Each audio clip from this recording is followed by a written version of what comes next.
Hello students, welcome to my channel. तो आज की वीडियो में मैं लेकर आ गई हूँ आपके बीए फर्स्ट सेमेस्टर हिस्ट्री यानी ancient and early medieval India का मॉडल पेपर 2024 की परीक्षा के लिए।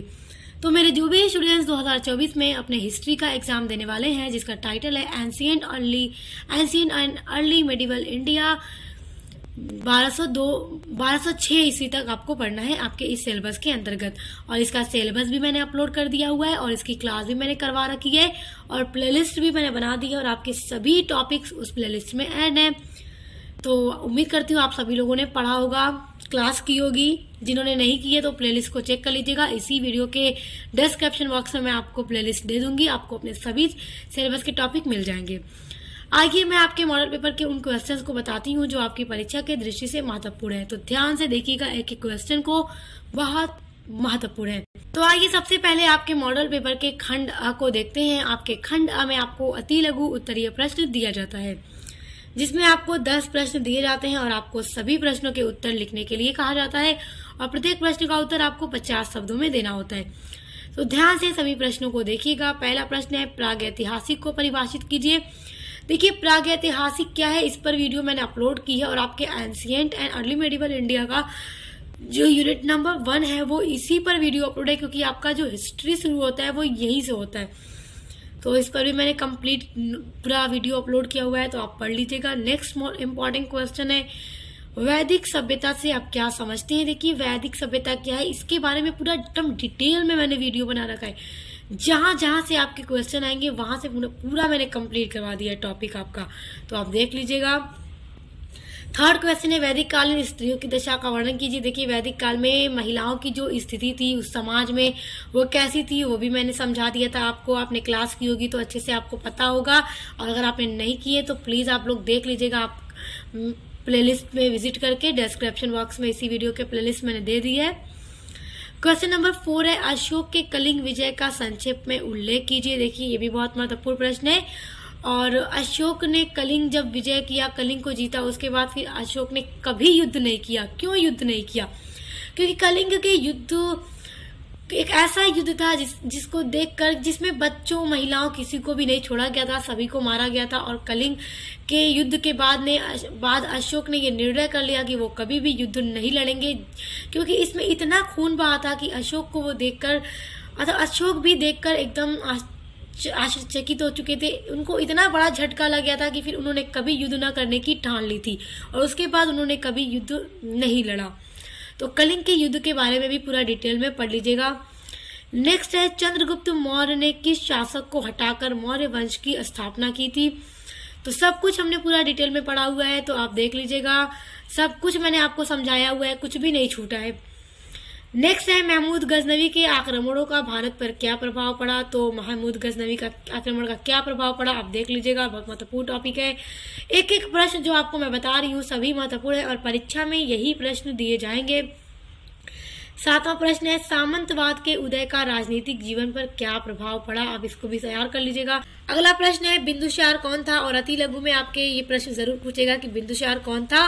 तो देखिए बिंदुसार जो थे वो मौर्य वंश का जो संस्थापक था चंद्रगुप्त, तो उन्हीं के बेटा थे बिंदुसार, और बिंदुसार मौर्य वंश के दूसरे शासक थे।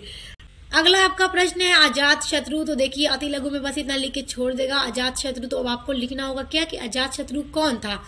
तो देखिए मगध साम्राज्य में जो पहला वंश था हर्यक वंश, उसका दूसरा शासक था अजात शत्रु, और अजात शत्रु इस वंश का बहुत महान शासक था। और अजात शत्रु जो था वो बिंबिसार और चिलन्ना का पुत्र था, और अजात शत्रु ने अपने पिता बिंबिसार की हत्या करके गद्दी पर बैठा था। और देखिए इस टॉपिक पर पूरा मैंने वीडियो अपलोड कर दिया है, जैसे कि मगध साम्राज्य का उत्कर्ष, और इसमें सब जितने भी वंश है सभी पर पूरा डिटेल में वीडियो अपलोडेड है चैनल पर, आप विजिट करके देख लीजिएगा। नेक्स्ट देखिए महमूद गजनवी। तो महमूद गजनवी कौन था देख लीजिएगा। उसके बाद इग्रमा फाहियान कौन था और वह भारत क्यों आया। तो देखिए फाहियान कौन था ये भी तैयार कर लीजिएगा। अति लघु में 10 प्रश्न दिए जाएंगे। मैंने आपको 11 प्रश्न बताए हैं जो आपकी परीक्षा के दृष्टि से बहुत महत्वपूर्ण है, तो इन सभी को तैयार कर लीजिएगा। आइए अब आपका खंड ब देखते हैं। अब देखिए खंड ब में जो मैं प्रश्न बताने जा रही हूँ वो आपके लॉन्ग में पूछे जाने वाले प्रश्न है। देखिए पहला है, हड़प्पा सभ्यता की प्रमुख विशेषताओं का वर्णन कीजिए। हड़प्पा सभ्यता या फिर कहिए सिंधु घाटी की सभ्यता, कोई भी पेपर में पूछ दे बात एक ही है। हड़प्पा सभ्यता को सिंधु घाटी की सभ्यता भी कहा जाता है। और सिंधु घाटी की सभ्यता पर पूरा डिटेल में मैंने वीडियो स्टार्ट से लेकर पूरा इसके एंड तक करवा रखा है, सब कुछ, कोई भी टॉपिक छूटा नहीं है, तो आप देख लीजिएगा। डिस्क्रिप्शन बॉक्स में वीडियो आपको मिल जाएगी। दूसरा प्रश्न है, भारत में सामंतवाद के उदय पर टिप्पणी लिखिए कि भारत में सामंतवाद का किस तरह से उदय हो गया था। तो ये भी प्रश्न महत्वपूर्ण है, लेकिन हड़प्पा सभ्यता वाला सबसे महत्वपूर्ण है, तो आप देख लीजिएगा। तीसरा महत्वपूर्ण प्रश्न है, नंद वंश के पतन के 4 कारण बताइए। और नंद वंश पर भी पूरा डिटेल में मैंने वीडियो अपलोड कर दिया है, ये भी आपको मेरे चैनल पर मिल जाएगा। सब कुछ मैं आपको पढ़वा चुकी हूँ, तो मॉडल पेपर में मैं आपको जो जो क्वेश्चन बता रही हूँ आप मेरी प्लेलिस्ट में जाकर देख देख के पढ़ते चले जाइए और एग्जाम में जाइए, जाकर दे दीजिए एग्जाम। सब कुछ एकदम अच्छे से होगा आपका। अब क्वेश्चन नंबर 4 देखिए, समिति और सभा में अंतर लिखिए। देखिए समिति और सभा जो थे वो वैदिक काल से संबंध है इसका, तो समिति और सभा में क्या अंतर है आप इसको तैयार कर लीजिएगा, अंतर पूछ देता है एग्जाम में। 5वां प्रश्न है, इंडिका नामक ग्रंथ किसने लिखा है, इस ग्रंथ का क्या महत्व है। देखो इंडिका किसने लिखा है, मेगास्थनीज ने लिखा है, और बहुत महत्वपूर्ण बुक है ये मेगास्थनीज की। जो इंडिका है, इंडिका का राइटर कौन है, मेगास्थनीज है, तो याद रखिएगा।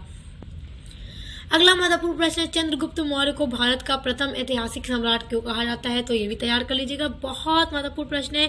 7वां आपका क्वेश्चन है कि गुप्त काल को भारत के इतिहास में स्वर्ण युग क्यों कहा जाता है। ये प्रश्न जरूर पूछेगा परीक्षा में, और ये क्योंकि ये बहुत महत्वपूर्ण है कि आखिर गुप्त काल को भारत के इतिहास में स्वर्ण युग क्यों कहा जाता है, तो देख लीजिएगा, तैयार कर लीजिएगा प्रश्न। अगला है, नंद वंश के विषय में क्या आप क्या जानते हैं। नंद वंश के बारे में आप क्या जानते हैं, तो आपको मैंने सब कुछ बता दिया है। आप क्या जानते हैं, जो कुछ भी मैंने आपको पढ़ाया है आप जानते होंगे, तो जाकर पढ़ लीजिएगा। डिस्क्रिप्शन बॉक्स में प्लेलिस्ट की लिंक आपको मिल जाएगी। अगला क्वेश्चन है, समुद्रगुप्त को भारत का नेपोलियन क्यों कहा जाता है, वर्णन कीजिए। तो ये प्रश्न भी तैयार कर लीजिएगा। अगला है, समुद्रगुप्त की ग्रहण मोक्ष नीति से आप क्या समझते हैं। समुद्रगुप्त की ये जो नीति है ग्रहण मोक्ष की नीति, ये महत्वपूर्ण है, इसको देख लीजिएगा। ये सारे क्वेश्चन आपके सेक्शन बी के लिए मोस्ट इंपॉर्टेंट है, और ये आपके सेक्शन सी में भी सम टाइम पूछ सकता है, क्योंकि लॉन्ग ही आपका ये सारा क्वेश्चन है। अब देखिए खंड स में आपको 4 क्वेश्चन बताऊंगी, और वो 4 क्वेश्चन आपके लॉन्ग के लिए बहुत इंपॉर्टेंट है। पहला है, मोहम्मद गौरी के भारत पर आक्रमण का वर्णन कीजिए कि मोहम्मद गौरी ने भारत पर आक्रमण क्यों किया था। तो इसका आक्रमण जरूर पूछेगा, तो इसलिए याद कर लीजिएगा।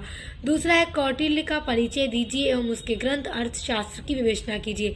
कौटिल्य का परिचय, तो याद, कौटिल्य का परिचय एकदम अच्छे से पढ़ लीजिएगा। और इनका जो बुक है, ग्रंथ जो है अर्थशास्त्र, तो ये बहुत इंपॉर्टेंट है, इसके बारे में क्वेश्चन जरूर आएगा, तो इसके बारे में एकदम अच्छे से पढ़ लीजिएगा।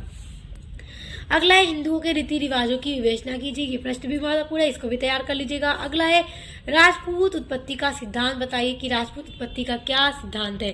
तो आज के इस मॉडल पेपर में मैंने आपको आपके खंड अ, ब और स के प्रश्न बता दिए हैं। आप इन सभी को तैयार कर लीजिए, और अपने टॉपिक को पढ़ने के लिए, अपने आंसर के लिए आप डिस्क्रिप्शन बॉक्स में दी गई प्लेलिस्ट की लिंक पर विजिट कीजिए स्टूडेंट्स। और इसके अलावा अगर आप अपने बीए फर्स्ट सेमेस्टर में इंग्लिश लिटरेचर पढ़ते हैं, पॉलिटिकल साइंस पढ़ते हैं, सोशियोलॉजी पढ़ते हैं, एजुकेशन पढ़ते हैं, फिजिकल जियोग्राफी पढ़ते हैं, कोई भी आप सब्जेक्ट पढ़ते हैं, तो उसके लिए भी चैनल पर विजिट कीजिएगा। सभी की प्लेलिस्ट बना दी है, सभी का पूरा टॉपिक कंप्लीट करवा दिया, और मॉडल पेपर की वीडियोस लगातार आ रही हैं, तो अच्छे से पढ़ाई कीजिए, एग्जाम दीजिए। Best of luck. अब मिलते हैं नेक्स्ट वीडियो के साथ।